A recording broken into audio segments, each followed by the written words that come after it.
Jangan lupa subscribe. Jangan lupa subscribe. Kasus penyitaan ponsel milik Sekjen PDIP Hasto Kristianto dan stafnya Kusnadi oleh penyidik KPK pada Senin 10 Juni 2024 berbuntut panjang. Pada Rabu 12 Juni 2024, Kusnadi didampingi tim hukumnya melaporkan KPK ke Komnas HAM karena merasa lembaga anti rasuah itu telah melanggar HAM ketika menyita ponsel dan buku catatan Hasto. Kusnadi tiba di kantor Komnas HAM didampingi dua kuasa hukumnya, yaitu Ronita Lapesi dan Petrus Celestinos, yang juga merupakan koordinator tim pembela demokrasi Indonesia. Petrus mengungkap, Kusnadi merasa diintimidasi oleh penyidik KPK Rosa Purwobekti ketika ia diminta menyerahkan ponsel beserta buku DPP PDIP ke penyidik KPK. Tetapi serta-merta penyidik KPK secara serampangan, sewenang-wenang melakukan perampasan kemerdekaan berupa penggeledahan dan penyitaan barang-barang yang tidak ada hubungan dengan pokok perkara. Karena itu ini merupakan pelanggaran hukum dan pelanggaran HAM sehingga dilaporkan ke Komnas HAM. Petrus meminta Komnas HAM untuk memeriksa sejumlah pihak dalam persoalan ini, termasuk Kapolri Jenderal Listio Sigit Prabowo, karena sebagian besar penyidik KPK merupakan polisi aktif dan menjadi tanggung jawab Kapolri. Usai menerima laporan, Ketua Komnas HAM Adnike Novasigiro mengatakan pihaknya belum bisa memastikan apakah akan memanggil Kapolri atau tidak. Sebab, Komnas HAM perlu memeriksa kelengkapan laporan sebelum menentukan langkah selanjutnya.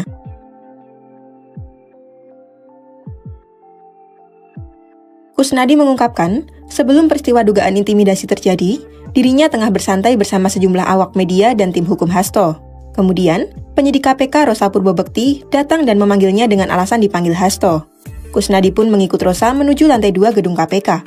Namun, bukan Hasto yang ditemui, Kusnadi justru diperiksa Rosa dan diminta menyerahkan ponselnya serta sejumlah barang lain. Kusnadi mengatakan, selama diperiksa Rosa sangat mengintimidasi sampai membentak-bentak Kusnadi. Dalam penyitaan itu, buku catatan milik PDIP juga turut disita oleh penyidik. Atas perbuatan ini, Ronita Lapesi meminta Dewan Pengawas turun tangan untuk memeriksa penyidik yang diduga menyita ponsel dan buku penting partai tersebut.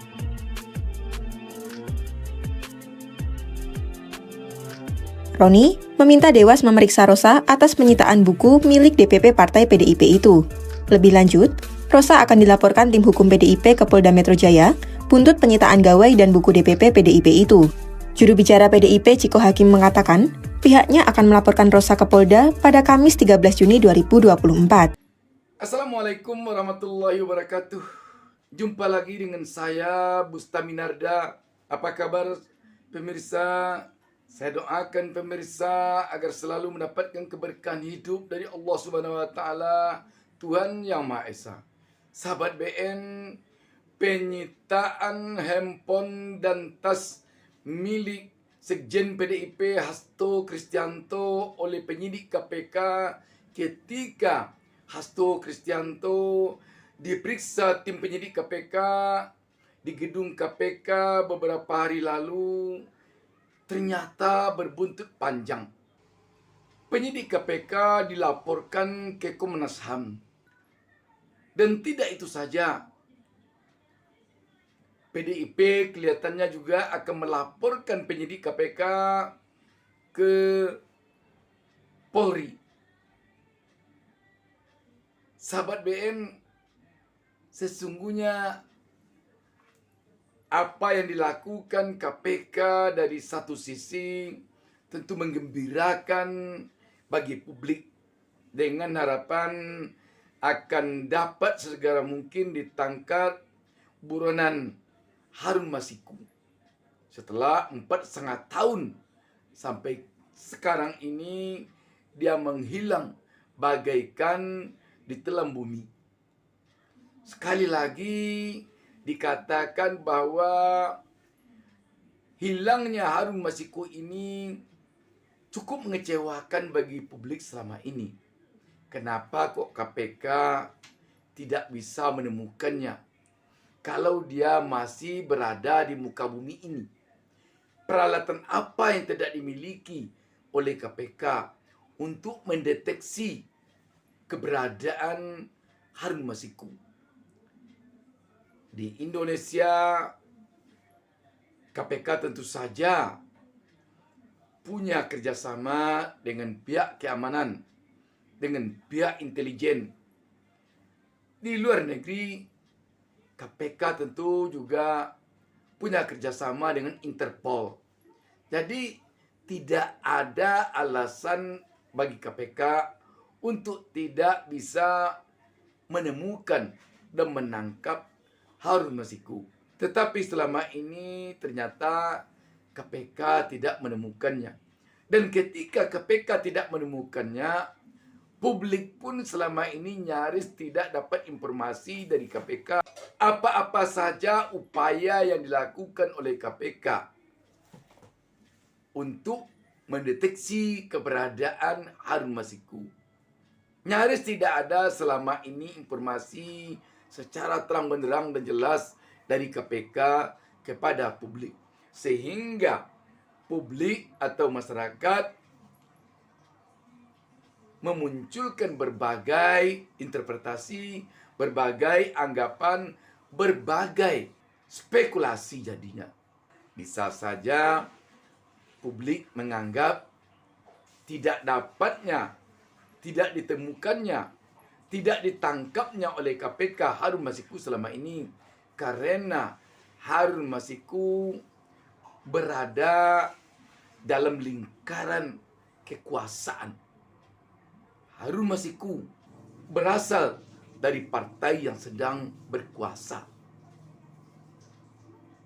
Ketika sekarang ini tampak bersemangat KPK mencari Harun Masiku, bahkan memanggil, memeriksa Sekjen PDIP dan malah menyita handphone dan tasnya Sekjen PDIP, maka publik jadinya tentu bertanya lagi, kok sekarang setelah PDIP berseberangan dengan penguasa, KPK sepertinya tiba-tiba bersemangat untuk mencari dan menangkap Harun Masiku. Bahkan malah KPK dengan penuh semangat menyebut sekitar 1 minggu ini mudah-mudahan dia akan tertangkap. KPK menyebut telah mengetahui keberadaan Harun Masiku dan dalam 1 minggu ke depan buronan Harun Masiku bisa segera ditangkap.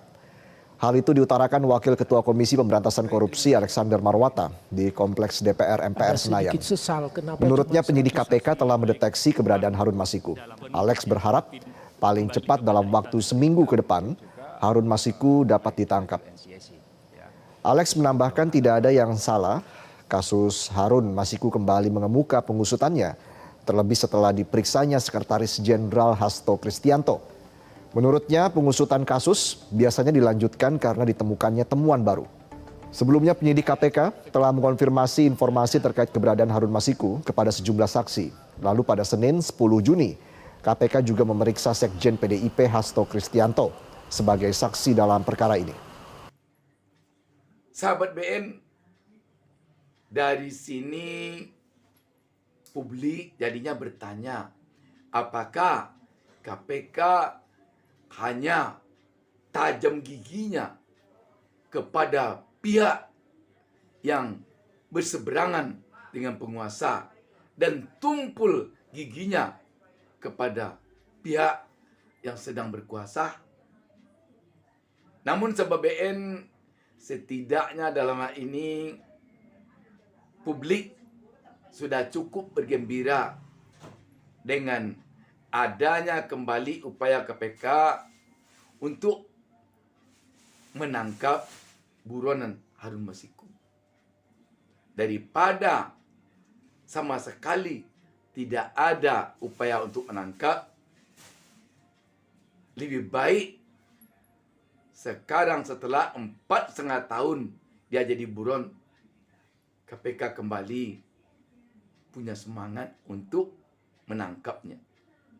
Tetapi sekali lagi yang diharapkan oleh publik, KPK di dalam melakukan penegakan hukum bukan berdasarkan yang diduga melanggar hukum itu berada di garis kekuasaan atau di luar garis kekuasaan. KPK hendaknya jangan membeda-bedakan antara yang berada di garis kekuasaan dengan yang berada di luar garis kekuasaan. yang menjadi sasarannya. Semua yang melanggar hukum tanpa pandang bulu tetap akan ditindak oleh KPK. Itu yang diharapkan oleh rakyat, oleh publik. Sahabat BN, dengan ini sekali lagi rakyat tentu berharap secepatnya KPK bisa menangkap Harun Masiku. Sehingga nanti tidak liar lagi spekulasi di tengah-tengah publik yang bisa saja publik beranggapan sasaran yang ingin ditarget oleh KPK bukan Harun Masiku, tetapi Sekjen PDIP Hasto Kristianto. Karena publik tahu akhir-akhir ini Hasto Kristianto sangat kritis kepada penguasa, terutama kepada Presiden Jokowi dan anak-anaknya. Sahabat BN, sekali lagi kita tentu berharap jangan sampai publik beranggapan bahwa KPK tebang pilih dalam penegakan hukum. Demikian, Assalamualaikum warahmatullahi wabarakatuh.